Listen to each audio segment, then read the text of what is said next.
Un cordial saludo para todos. A continuación presentaremos nuestro trabajo titulado Razón de evolución de oxígeno de plantas de espinaca tratadas con nanopartículas de dióxido de titanio y purificado con plata, llevado a cabo por Fernando Gordillo, Daniel Casas y John García. Considerando las diferentes dificultades que enfrenta hoy por hoy la agricultura, tanto en el ámbito nacional como en el ámbito global, han surgido diferentes estrategias. Una de ellas es la agricultura de precisión, cuyo objetivo, como se muestra en la figura 1, es emplear procesos y métodos y técnicas desarrollados en otras áreas del conocimiento como la electrónica, la computación, la inteligencia artificial, con el propósito de optimizar y hacer más rentables los procesos agrícolas. Considerando esta estrategia, en este trabajo se implementaron dos técnicas. Una de ellas fue la nanotecnología por medio del uso de nanopartículas en las plantas de espinaca, y la otra fue la técnica fotoacústica, que se empleó para el monitoreo de la actividad fotosintética a través de la estimación de la razón de evolución de oxígeno. Una de las características más destacadas de esta técnica es que no resulta dañina para la planta, y mucho menos la planta debe ser sacrificada para hacer la estimación mediante esta técnica. Para la síntesis de nanopartículas, entonces utilizamos la técnica de Sorgel. Este se utilizó como precursor primario el tetraisopropil ortotitanato. Posteriormente se agregó una mezcla de nitrato de plata en los pesos que vemos en pantalla para obtener las concentraciones de dióxido de titanio impurificado con plata al 0.25, 0.50 y 0.75. Todo esto se hizo a través de una plancha de agitación magnética, 50 grados centígrados por 5 minutos. Se dejó secar a temperatura ambiente, luego se llevó a sinterización a 400 grados centígrados por 1.5 horas. El polvo resultante fue llevado para caracterizar a través de EDX, microscopía electrónica barrido y DRX. Para la inoculación de la semilla, entonces utilizamos espinaca de la variedad Virufly. Es una variedad comercial, se puede adquirir fácilmente. Se utilizó hipoclorito de sodio al 5% para remover impurezas. Se agregó en iguales cantidades para los tratamientos. Las nanopartículas fueron suministradas a una concentración de 0.25%, y esta concentración se aplicaron 3 mililitros a cada tratamiento. Para continuar con el proceso de inoculación, entonces se llevaron a 2 horas de rayos UV. La fuente era el sol. Posteriormente se introducían 2 horas en oscuridad, y así sucesivamente durante el resto del día. Esto para aprovechar las características que tiene el dióxido de titanio, el cual es un catalizador en donde no pierde sus propiedades al provocar una reacción, y permite que se introduzca oxígeno a la testa de la semilla y provoque una germinación mucho más rápida. Para el monitoreo de los parámetros morfológicos, entonces una vez se hizo otra vez la inoculación, estas semillas fueron llevadas a un sustrato inerte, el cual contenía materia orgánica y un sustrato de roca. Durante su crecimiento y desarrollo fueron tomadas las medidas morfoanatómicas de altura, número de hojas emitidas y largo y ancho de la hoja. Semanalmente se hacían aplicaciones foliares con las nanopartículas a la misma concentración en las que fueron inoculadas, después de hacer un riego. En cuanto al monitoreo de la actividad fotosintética, mediante la estimación de la razón de evolución de oxígeno, como se mencionó hace un momento, se hizo uso de la técnica fotoacústica, la cual basa su funcionamiento en el efecto fotoacústico, que consiste en que al hacer incidir un haz de luz modulado a una determinada frecuencia sobre el material de estudio, por fenómenos fotoquímicos propios, genera variaciones de temperatura, lo que se traduce a su vez en variaciones de presión en el gas que se encuentra adyacente al material. Estas variaciones de presión son captadas por un micrófono y llevadas a niveles de voltaje, a partir de los cuales se conforma la señal fotoacústica característica, la cual es empleada para la estimación del arreo. En la figura de la derecha tenemos un montaje típico para la implementación de la técnica, el cual consiste básicamente de la fuente de luz, en este caso representada por el monocromador, una celda fotoacústica en la cual se lleva a cabo el efecto fotoacústico y alberga el micrófono, un amplificador lock-in para la extracción de la señal de interés y un equipo de cómputo para la visualización de la misma. Y en la imagen de la izquierda tenemos el montaje empleado para la estimación con las plantas de espinaca. De igual manera, en la figura 4 tenemos la señal fotoacústica característica. Esta se compone de tramos de mayor amplitud y otros de menor amplitud. Los tramos de mayor amplitud obedecen a la incidencia de la luz modulada únicamente, mientras que los tramos de menor amplitud corresponden a la incidencia tanto de la luz modulada como de la luz blanca, la cual es empleada para saturar el proceso fotosintético de la planta y se genere esa caída en la amplitud de la señal. En cuanto a los resultados para la caracterización de las nanopartículas, entonces en la tabla 1 podemos ver que mediante la composición elemental por EDX podemos observar los elementos presentes en la muestra. El titanio, como lo podemos ver, no varió significativamente. Esto lo que buscábamos era que pues obviamente no variara. Sin embargo, la plata sí aumentó progresivamente con respecto a las proporciones que buscábamos, que eran las de 0.25, 0.50 y 0.75. En la gráfica de la derecha podemos observar un difractograma típico de RX.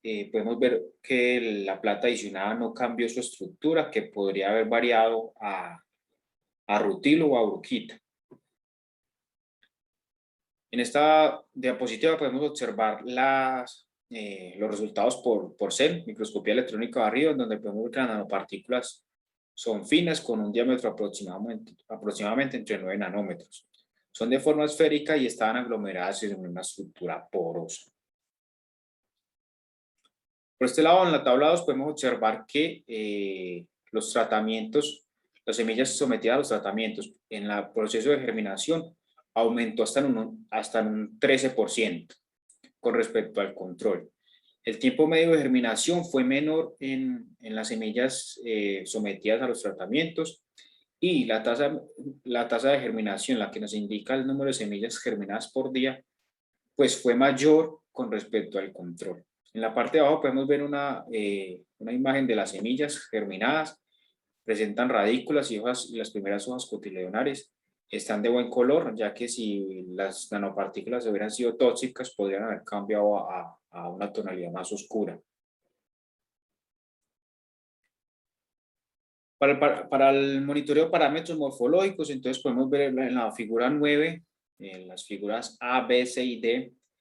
En la figura A podemos observar la altura promedio. Esta altura promedio fue estadísticamente significativa, con un p-valor menor a 0.001. Esto es importante porque esto se va a ver reflejado en el peso seco de las plantas. Por el contrario, y aunque se presentó en el mismo sentido, las gráficas B, C y D, que nos muestra el número de hojas, el largo y el ancho promedio de las hojas, pues no fue significativo. Sin embargo, también aumentaron en su tamaño, lo que podría pues también verse reflejado en el peso seco y lo que indica que las plantas fueron de mayor tamaño. Todo esto comparado con respecto al control. La figura B, el número de hojas pues no varió, realmente fue igual en todos comparados con el control, ya que pues buscábamos que la planta no tuviera hojas adicionales porque pues alteraría toda la morfología de la planta como tal. En cuanto a los resultados del monitoreo de la actividad fotosintética, tenemos que en la figura 10A se encuentra la curva fotoacústica característica para cada uno de los grupos estudiados. Esta curva corresponde al día 49 del monitoreo.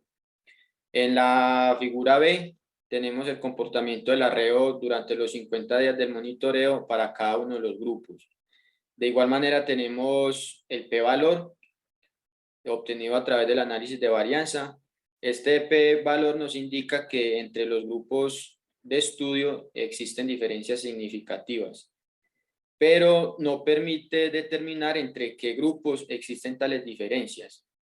Para esto se llevó a cabo un análisis de varianza de comparación múltiple, en la cual se pudo determinar entre qué grupos existían tales diferencias. En la tabla 3 tenemos la comparación entre los grupos, su p-valor, y en la última columna una condición de hipótesis nula, en donde un asterisco quiere decir que para estos grupos existió diferencias significativas, y para aquellos que tienen dos asteriscos no existieron diferencias estadísticas significativas.